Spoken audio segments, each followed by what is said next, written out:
ल यो मटर कोसा लाउनु भएको तपाईँ केही छ कि भनाइ? कतिको आम्दानी भएको छ? बन्दै केही छैन, लाउनु मात्रै हो किसानलाई, उसलाई व्यापारीलाई मात्रै हो फाइदा बिचा खाने। अनि आफै व्यापार गरे भइगयो नि त, किन दुःख गरेर व्यापारले बजारै चिन्या छैन, बजारै जाने छैन, कसले लान्छ भन्यो जति त्यसै दियो, सितै दिने। व्यापारलाई नाफा हुन्छ भने आफूले गर्नु पर्यो नि त, अर्कालाई किन दिने?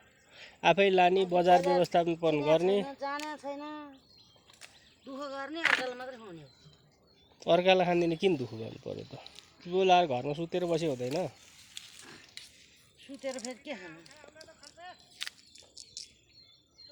आउँछ आउँछ,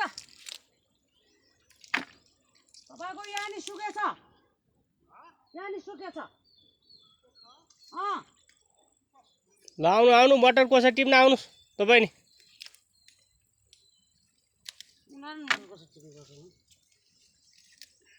अनि अहिलेसम्म कतिको व्यापार गर्नुभयो? कति अहिले समय या मटर कोसा कति पैसा आयो?